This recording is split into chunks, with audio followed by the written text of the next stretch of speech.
نحمده ونصلي على رسوله الكريم أما بعد فأعوذ بالله من الشيطان الرجيم بسم الله الرحمن الرحيم وقال الله تعالى في القرآن المجيد يا أيها الذين آمنوا استعينوا بالصبر والصلاة إن الله مع الصابرين رب اشرح لي صدري ويسر لي أمري واحلل عقدة من لساني يفقهوا قولي رب زدني علما اللهم صل على محمد وعلى آل محمد كما صليت على إبراهيم وعلى آل إبراهيم إنك حميد مجيد اللهم بارك على محمد وعلى آل محمد كما باركت على إبراهيم وعلى آل إبراهيم إنك حميد مجيد السلام علیکم ورحمۃ اللہ وبرکاتہ۔ تمام تعریفیں اس وحدہ لا شریک کے لیے جو تمام عالم کا پالنے والا رب العالمین ہیں۔ کروڑا کروڑ درود میرے اور آپ کے محسن آقا رسول عربی احمد مجتبیٰ محمد مصطفیٰ صلی اللہ علیہ وسلم پر جو رحمت للعالمین ہے۔ محترم مکرم حضرات و خواتین، عزیز دوستو اور پیارے نوجوان بھائیوں، میں حالات کے تناظر میں چند باتیں عرض کرنے کے لیے آپ کی خدمت میں حاضر ہوا ہوں، لہذا آپ سے گزارش ہے کہ اس ویڈیو کو آخر تک دیکھیں اور زیادہ سے زیادہ لوگوں تک پہنچائیں، اس کو شیئر کریں۔ اللہ تبارک و تعالیٰ کا بے پناہ احسان ہے، اس کا شکر ہے کہ ہم مسلمان ہیں، اللہ کو ماننے والے ہیں۔ اللہ تبارک و تعالیٰ نے ایمان جیسی عظیم دولت سے ہم سب کو نوازا ہے، سرفراز فرمایا۔ اس پہ ہم جتنا اللہ کا شکر ادا کریں کم ہے، تھوڑا ہے، اس لیے کہ اللہ تبارک و تعالیٰ نے اس دنیا کے نظام کو صرف ایک ایمان والے کی بدولت چلایا ہوا ہے۔ جب تک اس دنیا کے اندر ایک ایمان والا، اللہ کا نام لینے والا موجود ہے، یہ دنیا کا نظام اسی طرح چلتا رہے گا، اور جس دن دنیا سے ایمان والے ختم ہو جائیں گے، اللہ کا نام لینے والا کوئی باقی نہیں رہے گا، تو اللہ تبارک و تعالیٰ اس دنیا کے نظام کو توڑ پھوڑ کر ختم فرما دے گا۔ اتنی بڑی قیمت اللہ تبارک و تعالیٰ نے میری اور آپ کی لگائی ہوئی ہے، تو ہمیں اس پر اللہ کا جتنا بھی شکر ہو، جتنا بھی کر سکتے ہیں وہ کم ہے، اور اس کے شکرانے کا بہترین طریقہ یہ ہے کہ ہم ہر حال میں اللہ تبارک و تعالیٰ کی اطاعت و فرما برداری کرنے والے ہوں، حالات جیسے مرضی ہوں، چاہے ہمارے موافق ہوں یا ہمارے مخالف ہوں، اس سے ہمیں کوئی سروکار نہیں ہونا چاہیے۔ ہمیں ہر حالات میں اللہ تبارک و تعالیٰ کی اطاعت اور فرما برداری کو لازم پکڑنا ضروری ہے۔ اس وقت جو پوری دنیا کے حالات ہیں وہ ہماری آنکھوں کے سامنے ہیں، ہماری نظروں کے سامنے ہم دیکھ رہے ہیں، روز کے مشاہدے کر رہے ہیں کہ کس طرح کے حالات اس وقت پوری دنیا کے ہیں، اور خاص طور سے امت مسلمہ کی جو پستہ حالی اور ذب و حالی ہے،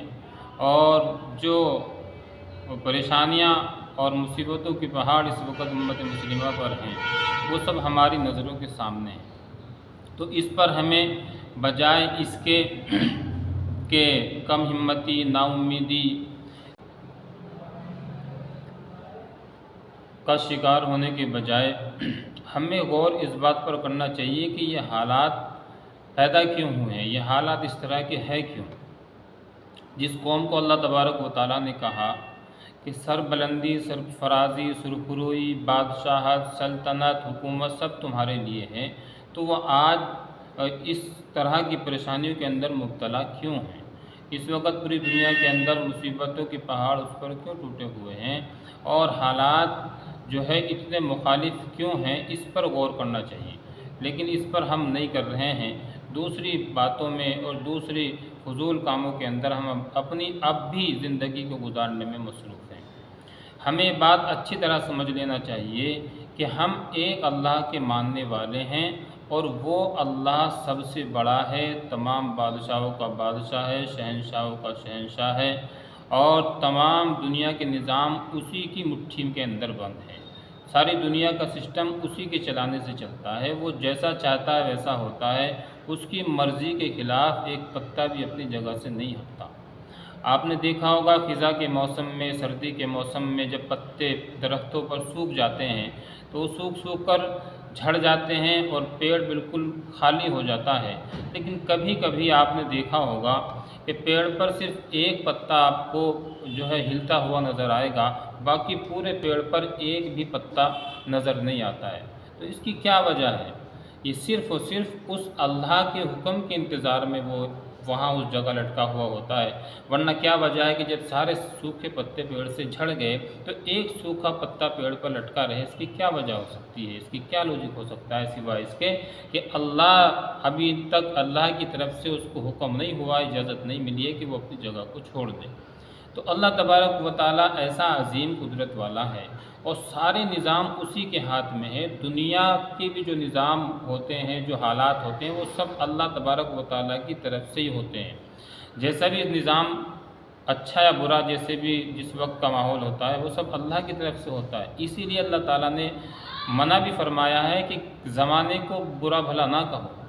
زمانہ کچھ بھی نہیں ہے، زمانہ تو میں ہی ہوں، زمانے کے جو بھی حالات ہوتے ہیں اچھے یا برے وہ میں کرتا ہوں، لہٰذا ہر وقت کو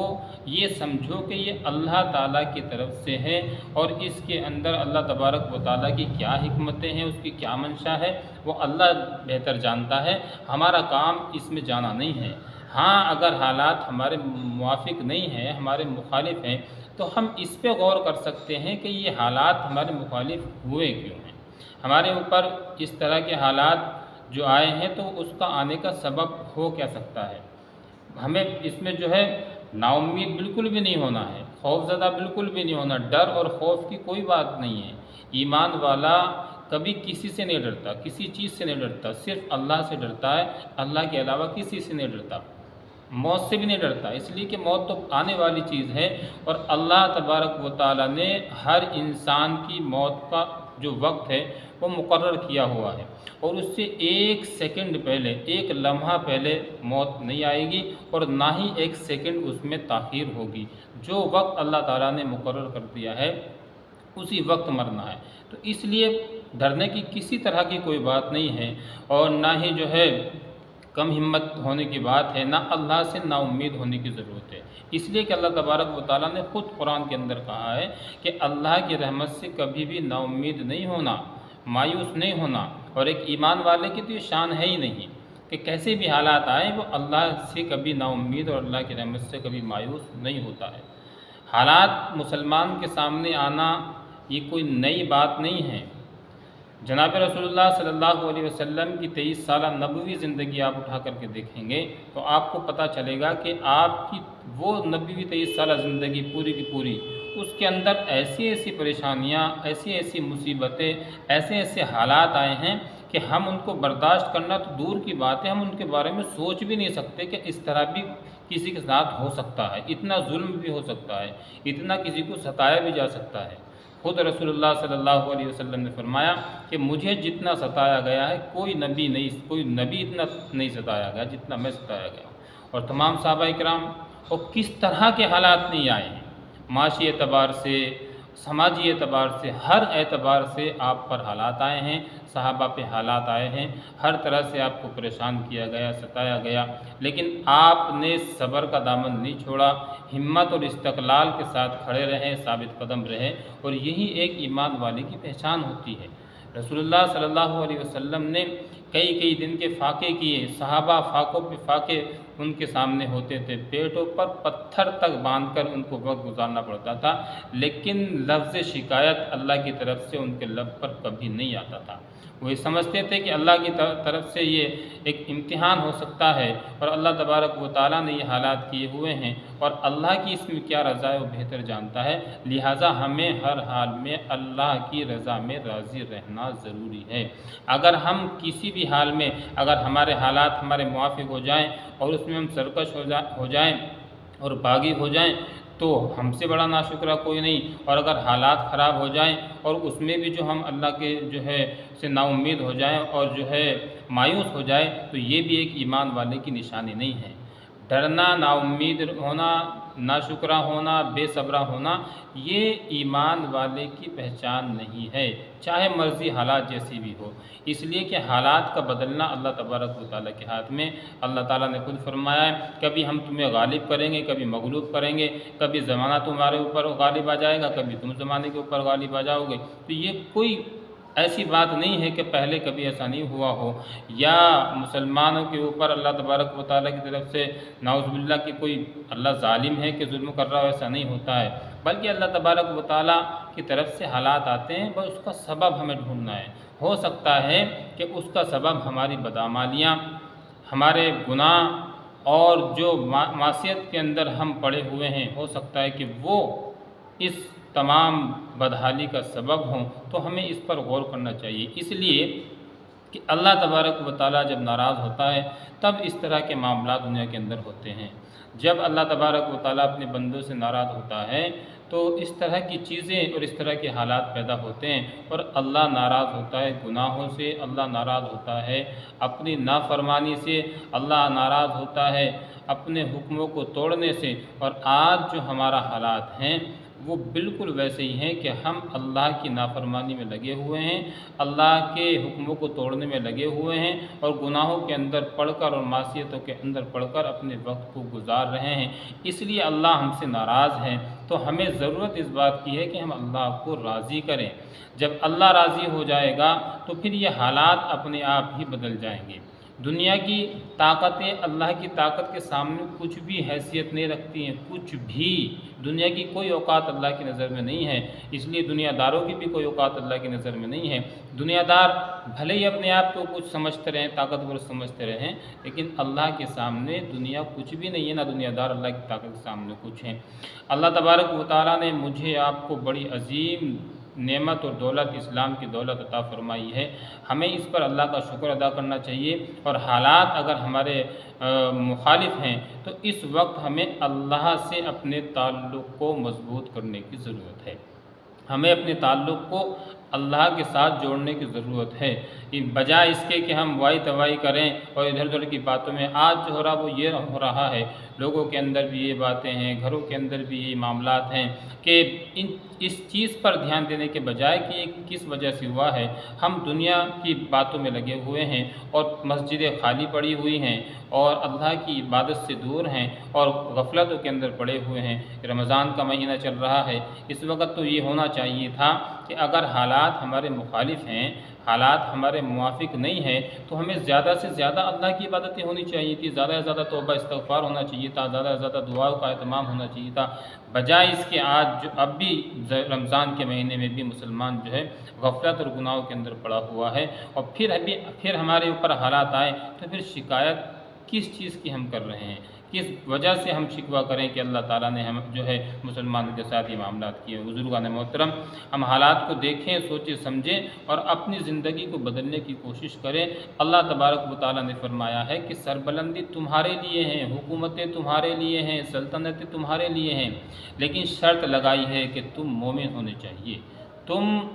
ایمان والے ہونے چاہیے۔ اصل جو ایمان والا ہوتا ہے، جو مسلمان سے ایمانوں میں ہوتا ہے، اس طرح کا مومن تمہیں ہونا چاہیے، تو سب کچھ تمہارا ہے۔ آج ہمارے پاس نہیں ہے، اس کا مطلب یہ ہے کہ ہمارے ایمان کے اندر کھوٹ ہے، ایمان کے اندر کمی ہے، اور ہمیں اس کمی کو دور کرنے کی ضرورت ہے، ہمیں اپنے اعمال کو اچھا کرنے کی ضرورت ہے، ہمیں اپنے آپ کو گناہوں سے بچانے کی ضرورت ہے، ہمیں اپنے دلوں کو صاف کرنے کی ضرورت ہے، ہمیں اللہ سے اپنے تعلق کو قائم کرنے کی ضرورت ہے، اپنے تعلق کو اللہ سے مضبوط کرنے کی ضرورت ہے۔ جب ہمارا تعلق اللہ سے ہوگا، جب ہم اللہ کے احکامات کو پورے کرنے والے ہوں گے، اللہ کی مرضیات پر زندگی گزارنے والے ہوں گے، تو اس وقت اللہ ہم سے راضی ہوگا، اور اللہ تبارک و تعالیٰ جب راضی ہوگا تو پوری دنیا کی حکومتوں کی چابیاں اللہ تبارک و تعالیٰ مسلمانوں کے ہاتھ میں تھما دے گا، جیسے کہ ماضی کے اندر ہم نے پوری دنیا کے اندر حکومتیں کی ہیں۔ وہ یہی وجہ تھی کہ مسلمان جب تک اپنے ٹریک پہ رہا، اپنے صحیح راستے پر چلتا رہا، تو ساری دنیا اس کے ساتھ چلی۔ آج مسلمان اپنے راستے سے ہٹا اور غلط راستے پہ چلا، گمراہی کے راستے پہ، گناہوں کے راستے پہ، معصیت کے راستے پہ، تو پوری دنیا کے اندر یہ ذلیل ہو گیا، پوری دنیا کے اندر رسوا ہو کے رہ گیا، اور جو ہے دنیا اس سے کٹتی چلی گئی اور چلی جا رہی ہے، اور پوری دنیا کے اندر سب سے کمزور اور بدتر قوم اگر کسی کو آج کی تاریخ میں سمجھا جا رہا ہے تو وہ یہ قوم مسلم ہے، اور یہ صرف اور صرف ہماری بدعمالیوں کی وجہ سے ہے۔ آج دیکھو ابھی رمضان کا موقع ہے، عید آنے والی ہے، تو بازار جو ہے سجے ہوئے ہیں مسلمانوں سے، مسلمان عورتوں سے، مسلمان مردوں سے، اور مسجدیں خالی پڑی ہوئی ہیں، جبکہ حالات ہمارے سامنے ہیں۔ اس حالات میں ہمارا یہ حال ہے کہ ہمیں اس وقت بھی اللہ سے اپنے تعلق جوڑنے کی کوئی فکر نہیں ہے۔ اس وقت بھی ہمیں اس سے کوئی غرض نہیں ہے کہ کیا معاملات ہو رہے ہیں، بس کچھ معاملات آتے ہیں، تھوڑا سا سوگ منایا، غم منایا، چند باتیں کی اور بھول گئے۔ کیا اس سے حالات سدھر جائیں گے بزرگان محترم؟ ایسا نہیں ہوتا ہے، بلکہ اللہ تبارک و تعالیٰ سے اپنے تعلق کو قائم کرنے سے، اور اللہ سے اپنا تعلق خاص بنانے سے، اللہ کو اپنا بنانے سے، جب اللہ ہمارا ہوگا تو ساری دنیا ہماری ہوگی، اور جب اللہ ہمارا نہیں تو کچھ بھی ہمارا نہیں ہوگا۔ اس لیے بزرگان محترم، حالات جو بھی ہوں، جیسے بھی ہوں، ہمیں اس وقت جو ہے، جیسا کہ میں نے شروع میں عرض کیا کہ ایمان والا ہمت والا ہوتا ہے، بہادر ہوتا ہے، اور دل والا ہوتا ہے، صبر والا، شکر والا، اور ہر حال میں اللہ کی رضا میں راضی رہنے والے کا نام مسلمان ہے۔ ہر حال میں اللہ کا شکر کرنا اور اس کی اطاعت و فرما برداری کرنے والے کا نام مسلمان ہے۔ اس لیے ہمیں بھی اس وقت میں اللہ تعالیٰ سے جو بہت اہم جو چیز ہے اس وقت کرنے کی، ایک تو صبر کا دامن ہمیں نہیں چھوڑنا ہے، صبر کے دامن کو تھام کے رکھیں، اور دوسرا اللہ تعالیٰ کے سامنے سجدے میں پڑھ کے اللہ تعالیٰ سے رو کر گر گڑا کر اس کی مدد کو مانگے، اور نمازوں کا اہتمام کرے، اس لیے کہ اللہ تبارک و تعالیٰ نے قرآن کے اندر کہا ہے کہ اللہ تعالیٰ سے تم صبر اور نماز کے ذریعے سے مدد چاہو۔ اللہ تعالیٰ سے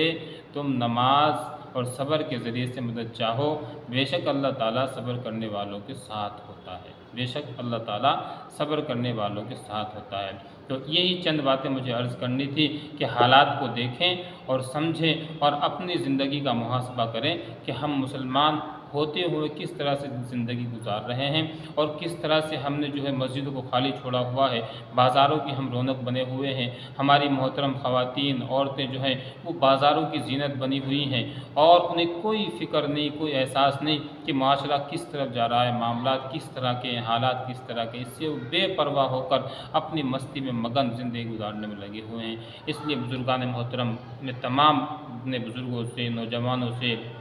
عورتوں سے، مردوں سے، لڑکوں سے، لڑکیوں سے، سب سے بہت ہی ادب کے ساتھ گزارش کروں گا کہ زیادہ سے زیادہ وقت اللہ کی عبادت میں گزاریں، اللہ کے سامنے دعا و اذکار میں اور اپنے گناہوں سے توبہ کرنے میں گزاریں، اور عورتوں سے عرض کروں گا کہ اپنے آپ کو بازاروں کی زینت نہ بنائیں۔ بازار میں جانے کا کوئی بہت ضروری اہم کام ہے تو اپنے کسی جو ہے محرم کے ساتھ جا کر جلدی سے نپٹا کے اس کو آ جائے۔ آج جا کر دیکھو بازاروں کے اندر مسلمان عورت کے علاوہ کوئی عورت تمہیں بازار کے اندر نظر نہیں آئے گی، اور وہاں جا کر وہ اسلام کے مقدس اصولوں کی ایسی دھجیاں اڑا رہی ہیں کہ دیکھیں تو شرم سے آدمی پانی پانی ہو جاتا ہے۔ یہ اسلام کی تعلیم نہیں ہے، یہ اسلام کا شعار نہیں ہے، یہ اسلام اس چیز کی اجازت نہیں دیتا ہے کہ ہماری یہ اسلام کی مقدس شہزادیاں، جن کو اللہ تبارک و تعالیٰ نے ایک مقام دیا، ایک رتبہ دیا، اور وہ اس طرح سے جو ہے بے پرواہ ہو کر اور اسلام کے اصولوں کو خلاف جا کر کے اور اس طرح سے بازاروں کی زینت بنے اور بازاروں کی رونق بنے، یہ اسلام اس کی قطعی طور پر اجازت نہیں دیتا۔ مرد بھی، حضرات بھی اس چیز کا خیال رکھیں کہ وہ اپنی عورتوں پر اس چیز پہ کنٹرول کریں کہ وہ جو ہے زیادہ ایسی بے وجہ گھروں سے نکل کر بازاروں میں جانا اور بس ایسے ہی گھوم پھر کر چلے جانا، یہ مسلمان کی شان نہیں ہے۔ یہی چند باتیں مجھے آپ حضرات سے عرض کرنی تھی۔ امید ہے کہ میری جو باتیں ہیں آپ حضرات کی سمجھ میں آئی ہوں گی، اگر آئی ہوں تو ان باتوں کو دوسرے لوگوں تک بھی پہنچائیں تاکہ زیادہ سے زیادہ لوگوں تک جو ہے یہ دین کی باتیں، جو دین ہم سے چاہتا ہے، جو شریعت ہم سے چاہتی ہے، پہنچ سکے، اور زیادہ سے زیادہ لوگ جو ہے صحیح طور پر نیک عمل کرنے پر آ سکیں۔ اللہ تعالیٰ سے دعا کہ اللہ تعالیٰ مجھے بھی عمل کی توفیق عطا فرمائے اور ہم سب کو عمل کرنے کی توفیق عطا فرمائے۔ آپ اگر ہمارے چینل پر نئے ہیں تو پلیز اس چینل کو سبسکرائب کر لیں تاکہ میں اسی طرح کی ویڈیو آپ کے سامنے لاتا رہوں اور آپ جو ہے دین کی ایسی قیمتی باتوں سے محظوظ ہوتے رہیں۔ انہی چند معروضات کے ساتھ میں محمد مبین آپ سے ودا لیتا ہوں۔ السلام علیکم ورحمۃ اللہ وبرکاتہ۔